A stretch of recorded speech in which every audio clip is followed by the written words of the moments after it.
Bonjour, je m'appelle Noa Jiménez.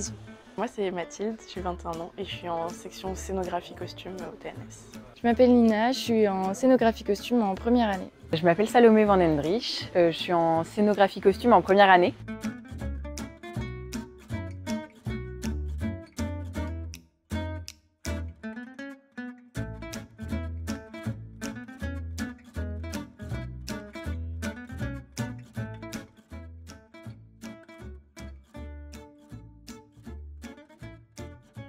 On a été à l'atelier d'Ilkirch avec Denis Cavalli et Jean-Michel qui est peintre à l'atelier. La toile peinte qu'on a décidé de créer est une carte qui rassemble les zones géographiques qui ont été très importantes dans la vie de nos peintres. C'était un peu l'enjeu de ces 2 semaines, d'essayer de créer une carte très longue qui à la fois sorte complètement de notre esprit et qui en même temps puisse rassembler nos peintres dans un objet commun.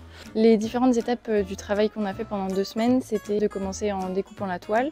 Et après, on a fait tout le crayonné qu'on a fait au fusain pour que ça puisse être effacé ensuite. Après, on a appliqué des jus de couleurs par couche et par zone. Après, on est revenu redessiner dessus et on a amené plein de couleurs différentes petit à petit. Et le dessin s'est affiné au fil des jours et des semaines. Voilà, on avait un regard un petit peu sur toute la toile et en même temps chacune sur sa partie aussi. En fait, on a abordé 2 techniques de peinture sur toile. Il y en a une où on a vraiment bouché la lumière et en fait on est passé par plusieurs couches. L'idée c'est qu'on l'éclaire de face. Du coup la peinture elle est assez opaque et pas très diluée. Et la deuxième technique c'est que c'est une peinture qui est rétro-éclairable, donc en fait on l'éclaire par derrière la toile pour faire ressortir les couleurs. Et donc là l'idée c'est de plutôt travailler avec des peintures très diluées, voire des petits points. On trace la plupart de la peinture avec de la sciure pour faire des réserves, ce qui nous permet après de retravailler par-dessus pour avoir des moments de blanc et des moments assez dilués.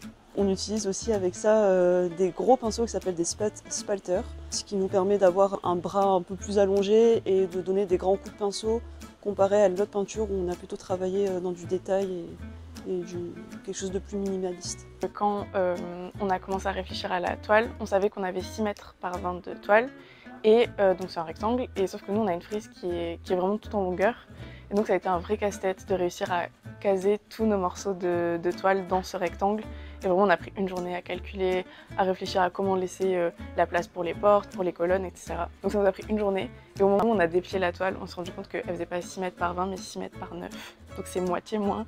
On était complètement bloqués, donc Pierre a dû racheter une toile.